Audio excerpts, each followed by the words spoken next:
Selamat pagi pemirsa, salam sehat. Partai Nasdem membuat keputusan berani.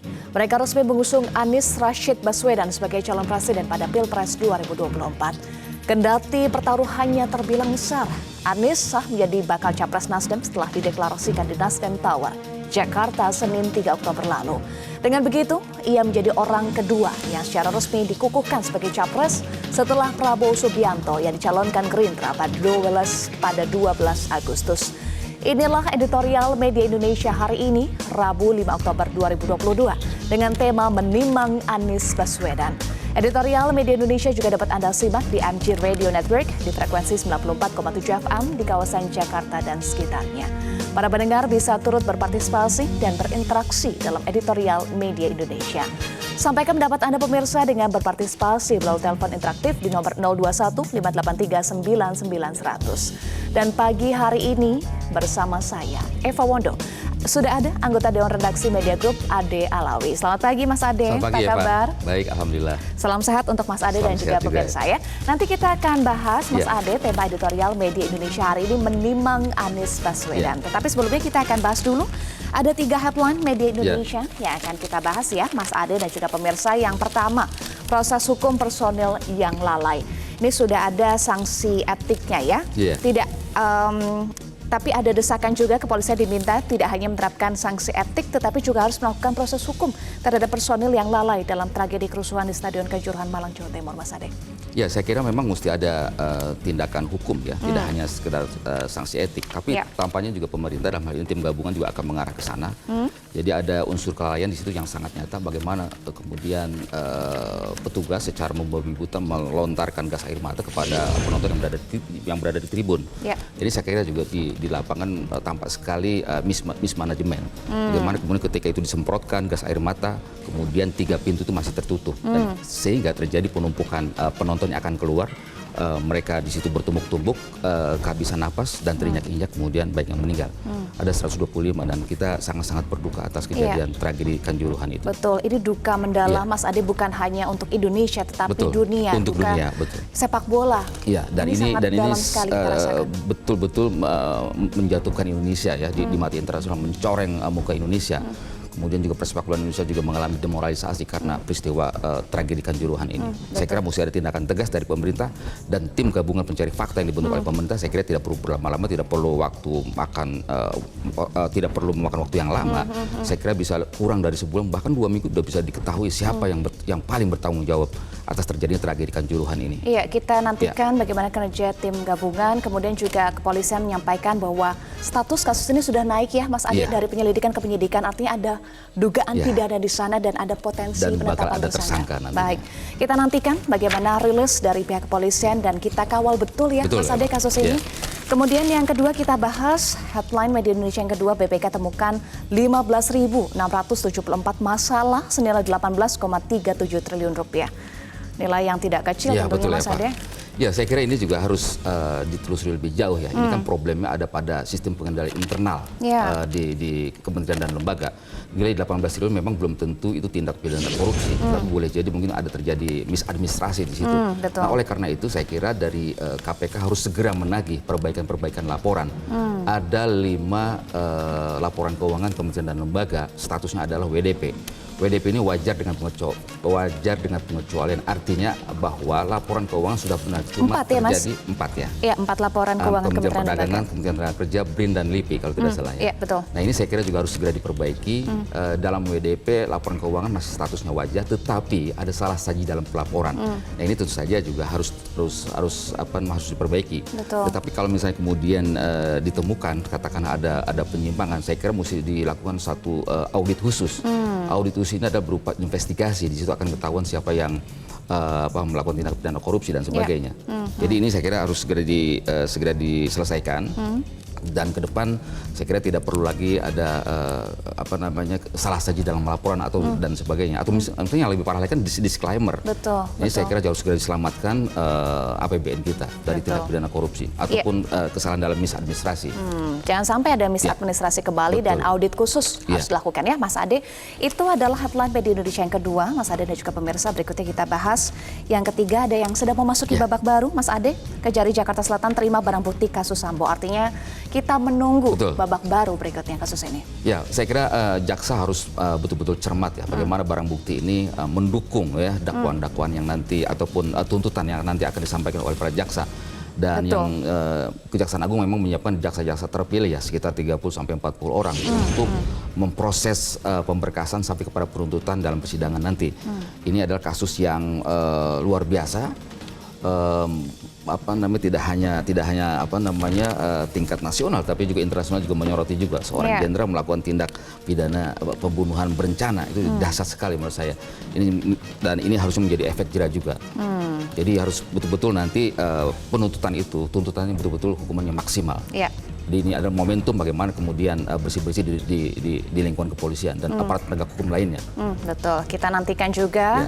Ini menyita perhatian publik dan kita nantikan bagaimana berjalannya proses hukum kasus ini ya. Mas Ade secara tuntas sampai kita dapatkan hasilnya, vonisnya nanti ya. Baik, itu adalah 3 headline Media Indonesia untuk hari ini, Mas Ade dan juga pemirsa. Berikutnya kita akan bahas editorial Media Indonesia hari ini menimang Anies Baswedan. Saya kutip kalimat pertama di editorial Media Indonesia ini, Partai Nasdem membuat keputusan berani. Kenapa berani, Mas Ade? Ya berani karena sejak awal sudah berani menyampaikan atau mendeklarasikan capresnya dalam hal ini Anies Baswedan. Dan ini tentu saja beresiko ya. Beresiko dalam artian boleh jadi mungkin juga akan ditembak lebih awal juga. Tetapi ini saya kira ditembak lebih awal. Saya Apa kira. maksudnya ditembak lebih awal? Ditembak lebih awal dalam arti boleh jadi mungkin lawan politik akan mencari-cari kesalahan dan sebagainya. Dan ini saya kira juga sebuah upaya juga. Karena kalau kita lihat dari kutipan dari kata-kata di Sultan Syahrir ya, kehidupan yang dimenangkan adalah kehidupan yang dipertaruhkan. Artinya ini adalah pertaruhan Partai Nasdem. Bagaimana Partai Nasdem memenangkan nanti kontestasi pada 2024. Namun demikian Partai Nasdem tidak bisa sendiri karena harus memenuhi ketentuan 20% sesuai dengan undang-undang. Nah, oleh karena itu saya kira permasalahan berikutnya adalah bagaimana mengkomunikasikan capres Anies Baswedan ini dengan partai-partai lain, juga kemudian mencari calon wakil presidennya. Nah, inilah saya kira juga momentum bagaimana kemudian Nasdem menyampaikan visi misinya, kemudian menjual capresnya kepada masyarakat. Dan ini saya kira ruang terbuka bagi masyarakat. Kita adalah negara demokrasi, siapa saja boleh berpendapat. Tapi yang paling penting adalah apa yang disampaikan terhadap kritik terhadap Partai Nasdem ataupun Anies Baswedan harus betul-betul tidak berdasarkan sebuah stigma ataupun asumsi, tapi bagaimana secara objektif harus penilaian itu atau kritik terhadap Nasdem dan capres Anies Baswedan ini harus betul-betul secara objektif. Ya, saya kira itu yang harus kita bangun ya, sehingga kemudian iklim demokrasi kita itu betul-betul terbangun sebuah atmosfer yang sehat. Betul. Mas Ade tadi sampaikan bahwa ini adalah pertaruhan yang besar untuk Nasdem. Apakah yang Mas Ade maksud adalah keputusan ini tidak hanya menimbulkan sentimen positif, tetapi ada sentimen negatif, ada riak-riak yang muncul, ada kritik, ada tuduhan, bahkan sejumlah kader, ada beberapa kader Partai Nasdem yang mundur.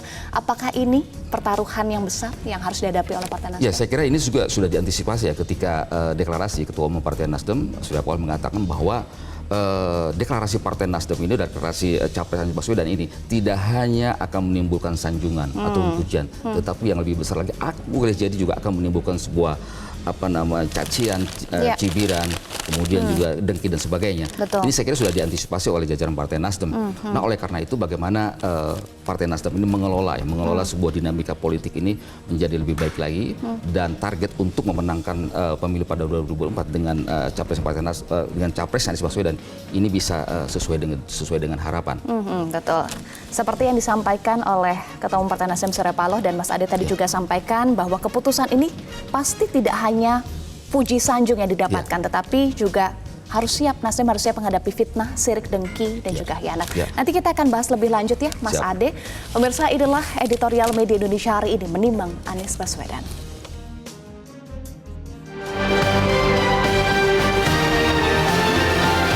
Menimang Anies Baswedan.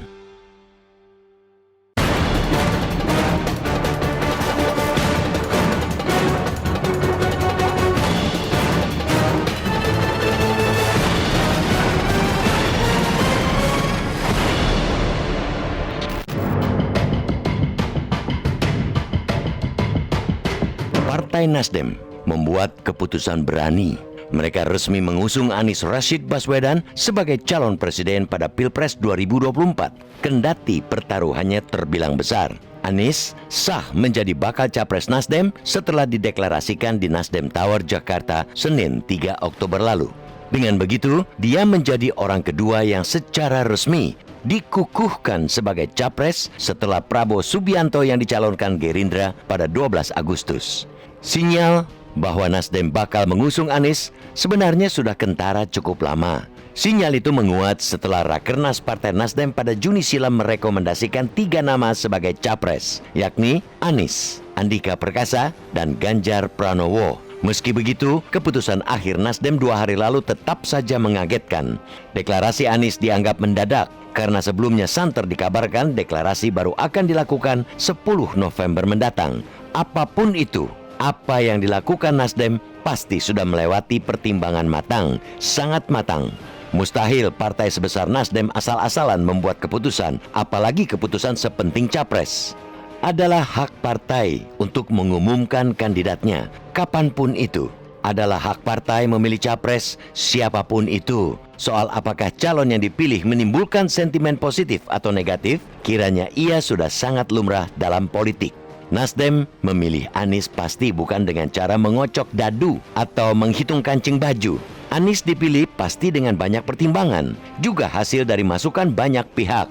Dasar utama yang menjadi pijakan juga kuat, yakni demi kepentingan bangsa dan negara, bukan kepentingan partai semata. Nasdem didirikan dengan semangat untuk merestorasi Indonesia. Mustahil kiranya mereka akan mematikan semangat itu dengan asal memilih capres. Nasdem ada untuk meneguhkan prinsip-prinsip kebangsaan. Mustahil kiranya mereka mengkhianati prinsip mulia itu dengan sembarangan mengusung capres. Setiap keputusan, apalagi menyangkut capres, pasti membuahkan pro dan kontra. Itu hal yang biasa, sangat biasa. Karena itu Nasdem mesti siap dengan reaksi publik. Tepat kiranya penegasan Ketua Umum Partai Nasdem Surya Paloh bahwa tidak hanya puji sanjung, pihaknya harus siap menghadapi fitnah, sirik, dengki, khianat. Deklarasi capres lebih dini yang dilakukan Nasdem adalah keputusan strategis dan baik buat demokrasi. Ia punya sisi positif, salah satunya memberikan kesempatan lebih lapang bagi rakyat untuk menimang Anies Baswedan. Dengan pengumuman lebih awal, masyarakat punya waktu lebih luang untuk mencermati rekam jejak Anies. Anies tinggal hitungan hari menjabat sebagai Gubernur DKI Jakarta yang masa jabatannya berakhir 16 Oktober nanti. Hampir 5 tahun dia bekerja untuk ibu kota. Hasil kinerja pun terpampang di depan mata. Silakan rakyat menilai apakah rapornya baik atau buruk. Tentu penilaian untuk Anies harus objektif, tidak boleh subjektif. Penilaian mesti dilandaskan pada hati yang lapang, bukan kebencian. Subjektivitas dan kebencian ialah awal ketidakjujuran. Kalau Anies dicap intoleran, misalnya, coba cermati dengan jujur. Adakah kebijakan intoleransi yang dia buat? Jika Anies dianggap tidak becus bekerja, umpamanya, bukankah prestasi demi prestasi didapatkan? Bukankah Jakarta saat ini dinilai lebih baik, lebih maju, lebih adil? Sekali lagi, mari kita jawab bukan dengan rasa benci. Kita menyambut baik sikap Anies yang siap berkompetisi sekaligus siap dinilai. Dia mempersilahkan rakyat meneliti track recordnya, kinerjanya. Elok nian jika semua capres bersikap seperti itu. Lebih elok lagi jika rakyat mau sedikit bersusah payah menelanjangi rekam jejak setiap capres sehingga tak salah menentukan pilihan nantinya. Dengan mendeklarasikan Anies, tugas berat Partai Nasdem dimulai. Terdekat, mereka perlu memastikan koalisi dengan partai lain untuk bisa mencalonkan Anies di Pilpres 2024. Nasdem telah menyodorkan pilihan, tinggal kita, rakyat Indonesia, memberikan penilaian dengan sejujur-jujurnya.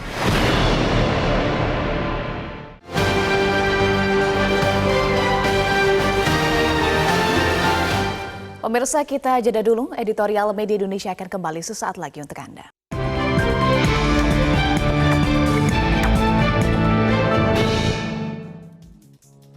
Anda kembali di Editorial Media Indonesia. Mas Ade dan juga pemirsa, saat ini kita sudah terhubung melalui sambungan telepon dengan Arya Fernandes, Ketua Departemen Politik dan Perubahan Sosial CSIS, untuk membahas lebih lanjut ya soal tema Editorial Media Indonesia hari ini, menimbang Anies Baswedan.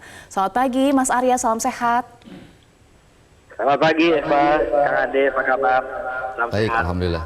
Baik, Mas Arya, apakah sebetulnya sinyal Nasdem mendukung Anies Baswedan ini sudah kentara sejak lama, Mas Arya? Ya, saya melihat memang di internal partai tentu ada proses yang dilakukan Nasdem untuk sampai akhirnya melakukan deklarasi terhadap pencapresan Pak Anies Baswedan. Proses itu dimulai misalnya kalau kita ingat itu ketika Nasdem melakukan rapat kerja nasional yang meminta pendapat dari daerah-daerah terutama provinsi dan kabupaten kota untuk menentukan kira-kira siapa capres yang akan diusung oleh Partai Nasdem ya.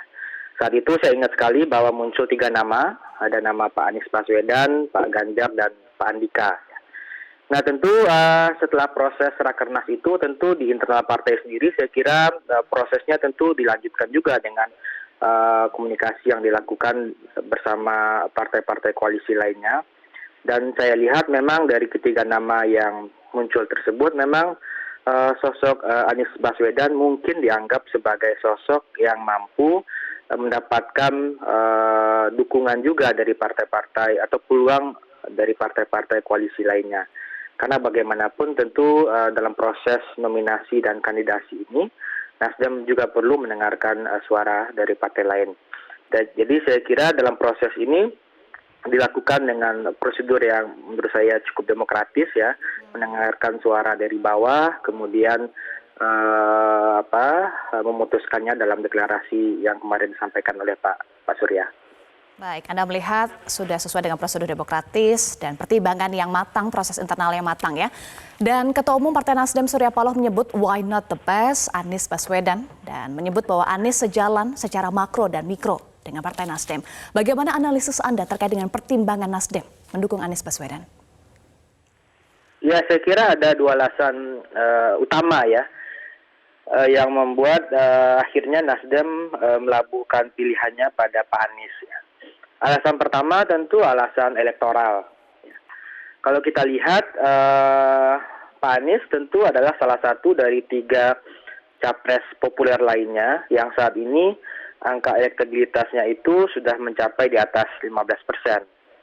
Nah, sebagai organisasi yang rasional, tentu partai politik butuh atau punya kecenderungan untuk mendukung calon yang punya peluang dapat memenangi pertarungan.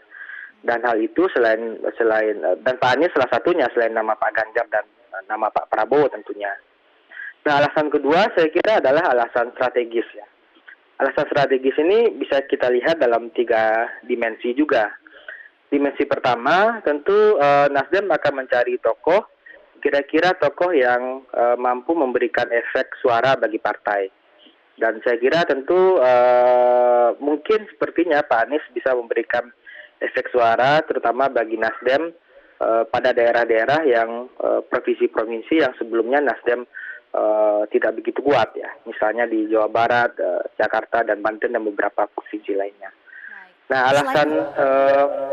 alasan strategis kedua saya kira adalah tentu komitmen kebangsaan dan komitmen politik ya. Dan itu disampaikan dengan tegas sekali oleh Pak Surya bahwa dukungan terhadap Pak Anies ini adalah dukungan yang basisnya adalah kepentingan nasional gitu ya. Untuk kepentingan nasional kita ke depan pasca 2024 untuk membangun Indonesia yang tentu lebih yang lebih baik lagi gitu. Nah, alasan ketiga saya kira tentu alasan strategis terutama hubungan antar partai. Seperti tadi yang saya sebutkan di awal, di antara 3 nama yang muncul dalam daerah-daerah tersebut, sepertinya nama Pak Anies menguat dan mudah untuk dikomunikasikan dengan partai-partai seperti Demokrat dan PKS ya. Baik. Alasan nasional, alasan untuk masyarakat, apakah dengan pengumuman Anies yang lebih awal ini juga memberikan kesempatan waktu yang lebih banyak bagi masyarakat untuk menimang Anies Baswedan? Ya, saya kira sejak awal saya mendukung gagasan soal koalisi dini ya, dan pencapresan dini tentunya. Itu tidak hanya baik bagi capresnya sendiri, karena capres punya waktu yang relatif panjang untuk melakukan sosialisasi, tetapi juga kepada masyarakat ya. Kepada masyarakat tentu publik bisa melakukan komparasi di antara tokoh-tokoh yang akan maju pada aspek-aspek strategis, misalnya bagaimana kinerjanya, bagaimana track record-nya, bagaimana kebijakannya dalam hal misalnya pertumbuhan ekonomi, pengurangan angka ketimpangan atau kemiskinan, visi politik atau visi ekonomi ke depan akan seperti apa. Jadi publik punya ruang yang lebih banyak untuk melakukan komparasi terhadap kandidat-kandidat. Nah, bagi partai sendiri juga punya waktu yang lebih banyak juga untuk misalnya bersama kandidat dan partai koalisi untuk kira-kira merumuskan agenda strategis nasional di bidang pembangunan politik dan ekonomi ke depan akan seperti apa. Lagi kita menghadapi situasi yang mungkin akan lebih kompleks pasca 2024 ya. Dan dengan adanya koalisi yang pencapresan di awal itu, hubungan partai, kandidat, publik ya, dan kelompok kepentingan lainnya tentu punya waktu yang lebih banyak. Gitu. Mas Arya, tetapi keputusan ini memunculkan riak, mulai dari kritik, hujatan, bahkan juga ada kader yang mundur. Apakah riak-riak ini akan berdampak bagi Partai Nasdem? Saya melihat itu riaknya riak kecil ya, dan saya menduga itu tidak terlalu punya efek yang banyak pada Partai Nasdem karena kepemimpinan internal yang sangat kokoh, sangat kuat ya, leadership Pak Surya, kemudian karismanya dan Pak Surya memegang kendali penuh Partai Nasdem ya. Begitu juga dengan leadership yang kuat itu saya kira memberikan legitimasi yang kuat juga bagi partai ketika mengumumkan deklarasi kemarin. Kalau kita lihat kan kemarin semua struktur partai ya baik di tingkat pusat maupun daerah juga tidak ada yang menolak keputusan itu, bahkan menunjukkan komitmen bersama untuk proses politik ke depan yang lebih proses politik ke depan terutama dalam hal mengkomunikasikan pilihan-pilihan politik Nasdem. Baik, Anda melihat riak-riak ini hanya riak kecil yang tidak signifikan untuk Nasdem. Tetapi di sisi lain juga ada efek positifnya. Nasdem menyatakan bahwa setiap hari jumlah kader Nasdem bertambah pasca dukungan terhadap Anies Baswedan. Apakah keputusan mendukung Anies artinya memberikan dampak elektoral bagi Partai Nasdem, Mas Arya? Ya, saya kira dua-duanya akan mendapatkan insentif ya, baik Partai Nasdem itu sendiri maupun Pak Anies itu sendiri ya. Insentif yang diterima Nasdem tentu akan berada pada daerah-daerah yang daerah-daerah yang bukan menjadi basis Partai Nasdem. Sementara Pak Anies dapat support terutama dalam membangun image sebagai kandidat capres gitu ya. Jadi saya kira ini keputusan strategis yang dimana kedua belah pihak baik kandidat maupun partai punya insentif yang relatif sama ya dalam politik kita gitu. Baik, selanjutnya PR-nya adalah koalisi. Saat ini suara Nasdem sekitar 9%, artinya butuh sekitar 11% suara lagi untuk membangun koalisi. Apakah dengan adanya sudah ada nama capres dari Nasdem, Anies Baswedan, akan mempermudah gerak Nasdem mencari kawan koalisi, Mas Arya? Ya, saya kira itu deklarasi ini akan memberikan momentum baru, momentum lanjutan bagi Partai Nasdem untuk membicarakan kembali proses negosiasi ya, quote unquote dengan Partai Demokrat dan PKS, terutama pasca deklarasi ini. Terutama kuncinya kan kalau dalam hal negosiasi itu adalah bagaimana mendudukkan negosiasi dalam kerangka bersama ya, kerangka yang lebih proporsional, yang lebih setara gitu ya. Dan Nasdem saya kira akan menempuh cara itu, apalagi Pak Surya kemarin dalam pidatonya menjelaskan bahwa proses nominasi cawapres akan ditentukan oleh Pak Anies gitu ya. Dan memang ini menunjukkan bahwa dugaan saya ke depan mudah-mudahan prosesnya sepertinya akan cepat gitu ya. Sehingga paling tidak setelah Pak Anies ini punya calon yang definitif sebagai capres, kita juga punya capres-capres lain yang definitif dari partai-partai politik lain ya. Mudah-mudahan ini membuka pintu kepada partai-partai lain juga untuk segera menentukan capresnya ya. Ada koalisi-koalisi yang sudah terbentuk juga, ada KIB, ada Gerindra, ada PD Perjuangan ya. Dan saya kira ini adalah langkah baik juga bagi politik kita ke depan, di mana setahun sebelum pemilu orang sudah tahu siapa capres yang akan berlaga, dan itu saya kira baik ya. Baik, kalau yang paling possible karena akrab sekali ya Demokrat, PKS dan juga Nasdem, apakah ini sudah pasti atau justru akan mengundang partai lain untuk bergabung, atau bagaimana analisis Anda, Mas Arya? Saya kira tentu ada beberapa skenario ya. Skenario pertama saya kira prioritasnya masih berada dalam 3 partai ini ya. Demokrat, Nasdem, Demokrat dan PKS, itu saya kira skenario awal ya, skenario ideal.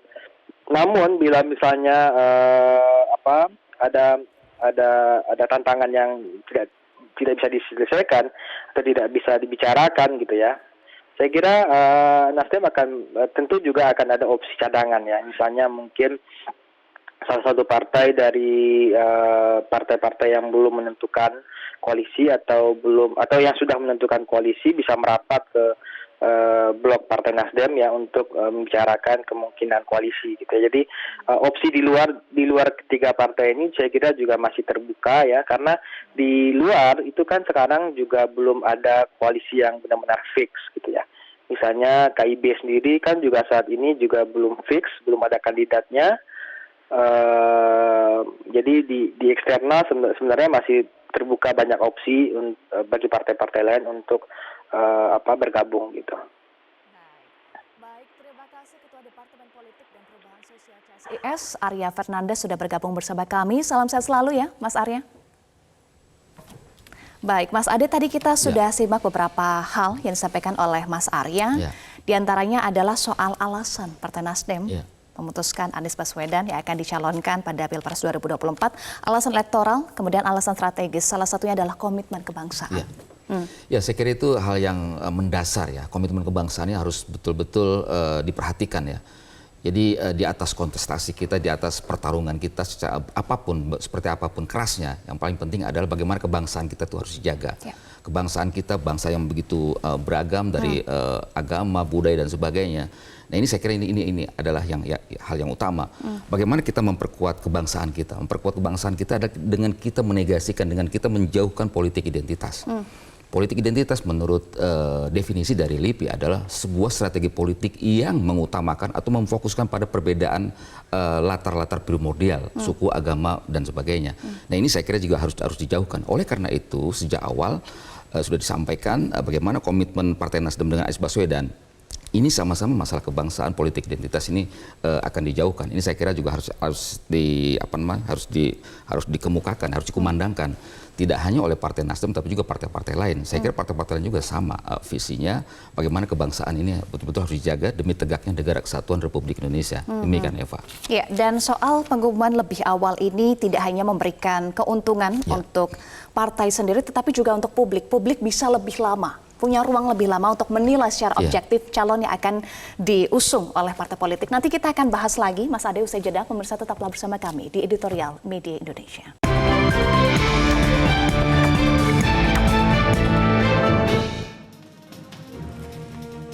Pemirsa, terima kasih Anda masih bersama kami di Editorial Media Indonesia. Mas Ade, tadi pertanyaan saya sebelum jeda bahwa dengan pengumuman lebih awal, ini juga memberikan kemudahan sebetulnya ya untuk masyarakat bisa menilai lebih awal, bisa punya ruang, punya waktu yang lebih lama menilai secara objektif calon-calonnya. Bagaimana Mas Ade melihat ini? Ya, ini upaya yang saya kira juga memberikan keleluasaan kepada masyarakat. Jadi jauh-jauh hari sebelumnya masyarakat bisa melihat sosok yang dicapreskan.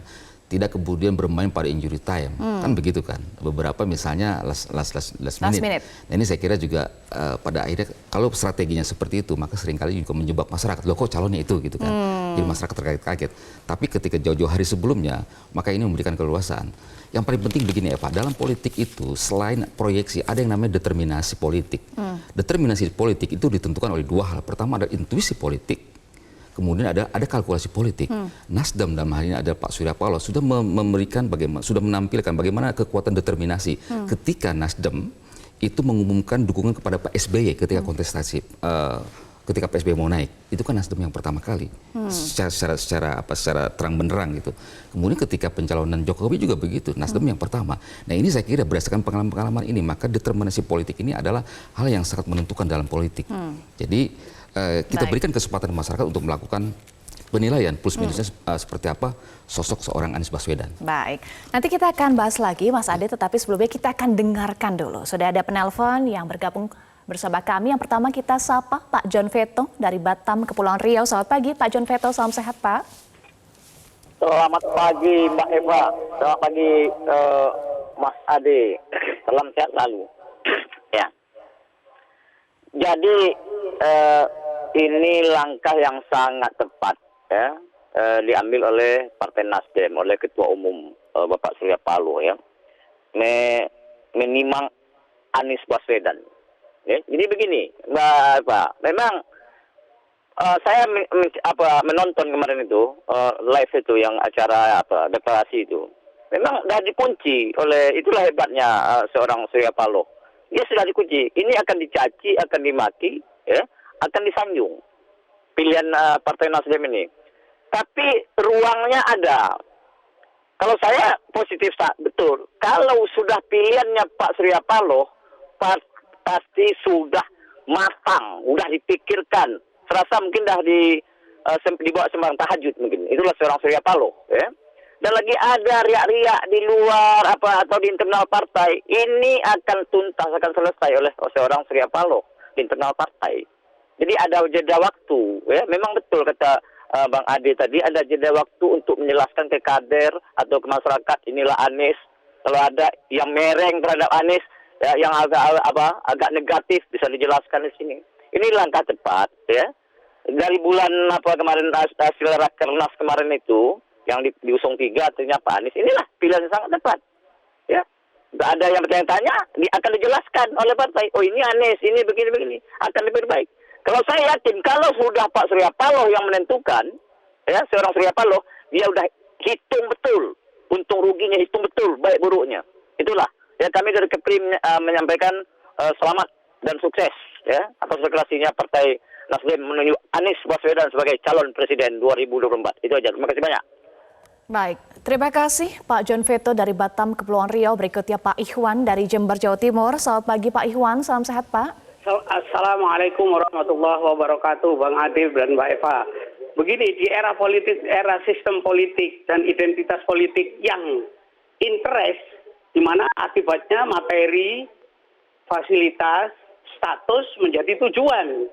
Nah, ini karena sistem politiknya radikal, sekularistik, kiri.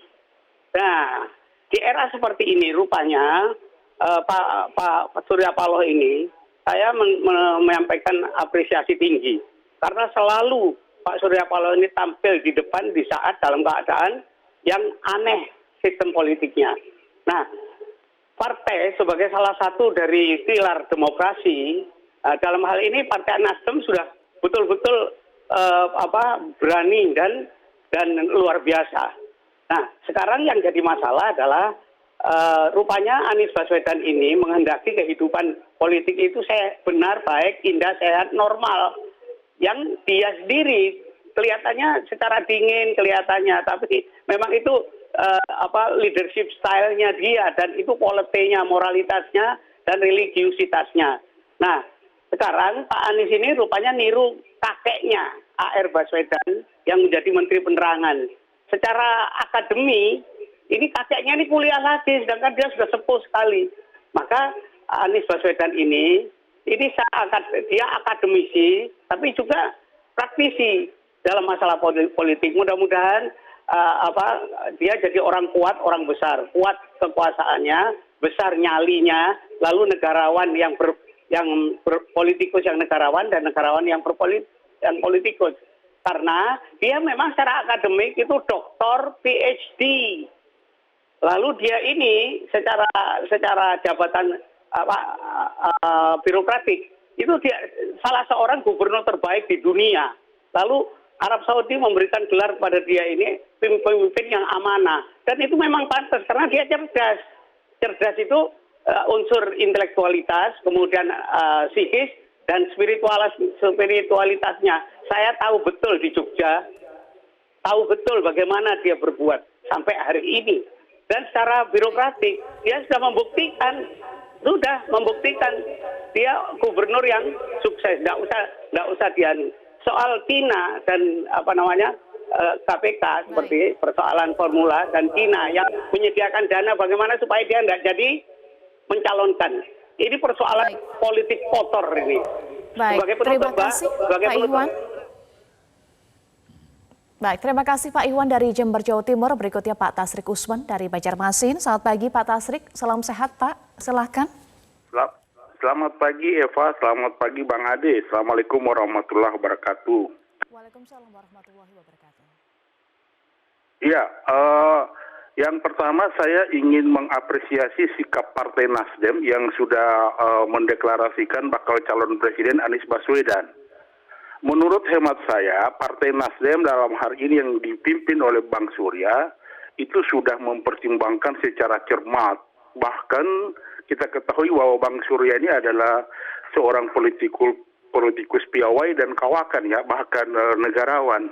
Kita ketahui bahwa Pak Jokowi 2 kali menjadi presiden itu bagian dari feeling politik dan buah pikir Bang Surya. Untuk sekarang mungkin pilihan kepada Bang Anies ini tentu didasari pada persoalan kualitas, kapabilitas dan prestasi.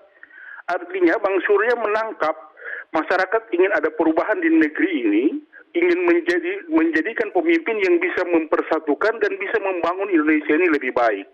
Hal itu diamini langsung oleh partai-partai koalisi baik Partai Demokrat maupun Partai PKS, dan saya menangkap getaran masyarakat di seluruh Indonesia menyambut baik dengan hadirnya Anies ini sebagai calon presiden. Tetapi mungkin yang agak menarik kemarin itu yang rencana diumumkan pada 10 November tetapi dimajukan pada tanggal 3 kemarin. Nah, itu bagian dari strategi untuk bagaimana mengamankan Anies dari hal-hal yang tidak diinginkan oleh masyarakat. Yang kedua, tentu kita ingin berharap bahwa Partai Nasdem, Demokrat dan PKS segera mencari sosok wakil yang akan menendang, memberikan suara-suara yang bisa menambah sehingga partai ini bisa mencalonkan dan bisa memenangkan pemilu. Yang ketiga, saya ingin kemarin Gerindra dan PKB juga sudah mendeklarasikan Pak Prabowo dan Caimin. Kita juga hormati. Nah, kita berharap partai-partai yang lain segera mengumumkan dan kita berharap pelaksanaan pemilu kali ini dilaksanakan dengan demokratis, tidak saling menjatuhkan, tidak saling menjegal. Dan terakhir, saya berharap kepada KPU dan Bawaslu melaksanakan tugas dengan baik dan benar. Sehingga nanti melahirkan pemimpin yang baik, yang amanah, yang memberikan keberkahan bagi bangsa Indonesia. Terima kasih. Terima kasih Pak Tasrik Usman dari Banjarmasin. Mas Ade, tadi kita sudah simak penelpon memberikan apresiasi kepada Partai Nasdem yang mengumumkan dan menyatakan bahwa tentu ini sudah dipertimbangkan secara matang. Partai Nasdem mendukung Anies Baswedan. Ya, ini langkah yang saya kira juga patut diapresiasi ya. Karena memang dalam politik ini kan begini ya Pak, bahwa politik itu adalah seni berkemungkinan. Ini teorinya kan seperti itu. Artinya tidak ada kepentingan, tidak ada musuh abadi yang adalah kepentingan abadi. Jadi politik itu bukan segalanya. Pemilu adalah bukan harga mati. Pemilu adalah sebuah wasilah ya, sebuah sasaran antara. Ujungnya adalah bagaimana kesejahteraan rakyat ini harus dibangun. Nah, oleh karena itu maka kontestasi yang sehat ini harus dijaga. Sekira itu poinnya di situ. Ya, betul. Kontestasi yang sehat harus dijaga. Kemudian bagaimana pertimbangan terhadap calon, bagaimana penilaian terhadap seorang calon itu harus berbasiskan data. Nah, oleh karena itu, maka tugas Partai Nasdem berikutnya adalah bagaimana mengkomunikasikan kepada masyarakat atau mensosialisasikan kepada masyarakat sosok seorang Anies Baswedan. Dari sisi prestasi, kemudian juga masyarakat juga bisa menilai apa sih kekurangannya selama beliau memimpin di DKI. Nah, ini diberikan keleluasan kepada masyarakat untuk melakukan penilaiannya. Politik itu saya kira bukan sesuatu yang memang sesuatu yang absolut ya. Kalau kita lihat misalnya bagaimana pertarungan yang keras pada pemilu 2019 ketika Pak Jokowi berhadapan dengan Pak Prabowo, pada akhirnya kemudian Pak Prabowo kan dirangkul dari dalam kabinet bersama wakilnya Pak Sandiaga Uno. Ini kan di luar perkiraan masyarakat Indonesia, di luar perkiraan para pengamat yang jago-jago itu. Faktanya kan Pak Jokowi mengambil resiko itu dan ternyata kemudian hidup kita aman dan damai. Nah, ini saya kira semuanya adalah jangan menjadikan politik ini, jangan menjadikan pemilu ini menjadi sesuatu yang memang kita menjadi tercerai-berai, kita menjadi baku bunuh, itu saya kira harus dijauhkan.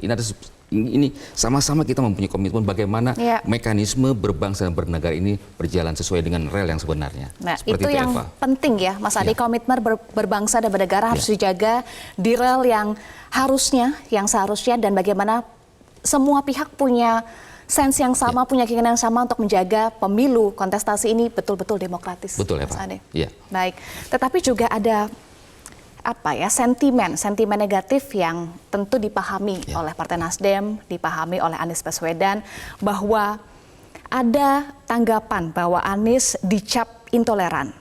Nah, tetapi bagaimana Anies Baswedan dan juga Partai Nasdem bisa menjawab ini, Mas Ade? Ya, pertama adalah bahwa tudingan itu ada, ya memang mengemuka ya, intoleran, kemudian bapak politik identitas. Tetapi marilah kita lihat bagaimana selama beliau memimpin di DKI, apakah ada konflik-konflik antar umat beragama, atau ada agama-agama tertentu yang kemudian dipinggirkan selama beliau memimpin di DKI. Ini kan tidak.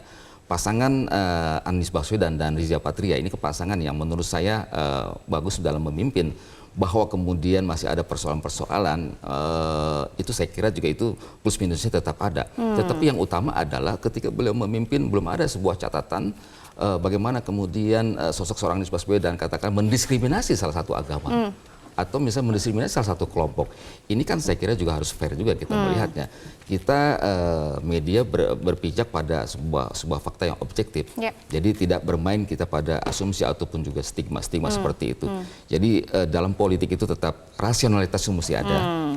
Tidak hanya emosi, kemudian juga objektivitas itu saya kira harus mengemuka. Inilah yang akan mematangkan demokrasi kita. Jadi demokrasi kita itu harus matang. Demokrasi akan matang ketika kita mampu memberikan keseimbangan antara emosional dan rasionalitas. Itu intinya, Eva. Bagaimana menjaga rasionalitas ini termasuk pada pemilu tahun 2024, kita akan bahas sesaat lagi.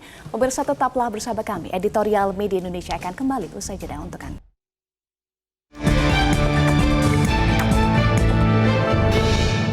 Terima kasih Anda masih bersama kami, pemirsa dan juga Mas Ade. Tadi Mas Ade sampaikan dasar rasionalitas ini harus dijaga. Apakah termasuk melihat sosok calon dengan objektif itu termasuk cara menjaga objektivitas atau menjaga rasionalitas, Mas Ade? Ya, saya kira menjaga rasionalitas adalah ketika kita mampu menghadirkan sebuah fakta, ya, sebuah fakta, kekurangan dan kelebihan. Tidak ada orang yang sempurna, saya kira. Capres juga begitu, ada plus minusnya. Nah, oleh karena itu menurut saya keseimbangan ini harus tetap dijaga. Jadi plus minus ini kita harus secara objektif. Tetapi yang dilakukan oleh Partai Nasdem saya kira juga mampu melihat berbagai kelebihan Pak Anies Baswedan. Tidak mungkin sosok yang secara elektoral lemah, misalnya sosok secara prestasi lemah kemudian diusung oleh Partai Nasdem. Ini kan kalau kita lihat dari beberapa prestasi internasional misalnya, dan dalam negeri juga memang diperoleh oleh Gubernur Anies Baswedan. Ini saya kira juga modal. Di samping kemudian juga secara elektoral beberapa survei juga hampir semua survei menyatakan bahwa Anies Baswedan ini elektabilitas cukup tinggi, masuk dalam 3 besar. Ini kan selalu seperti itu. Artinya dasar-dasar inilah yang saya kira juga menjadi dasar Partai Nasdem mengusung Anies Baswedan sebagai capres. Jadi seperti itu saya kira. Jadi rasionalitas, objektivitas ini harus tetap dijaga. Baik, mengutip apa yang disampaikan editorial Media Indonesia, saat ini dengan mendeklarasikan Anies, tugas berat Partai Nasdem dimulai. Terdekat adalah perlu memastikan koalisi dengan partai lain untuk bisa mencalonkan Anies di Pilpres 2024. Karena suara Nasdem saat ini masih 9%, butuh 11% lagi suaranya. Bagaimana memastikan ini, Mas Ade? Nah, inilah saya kira ujian dari kematangan Partai Nasdem ya. Bagaimana Partai Nasdem ini mampu mengelola dinamika yang terjadi. Ini kan luar biasa dinamika kan. Ada yang pro, ada yang kontra.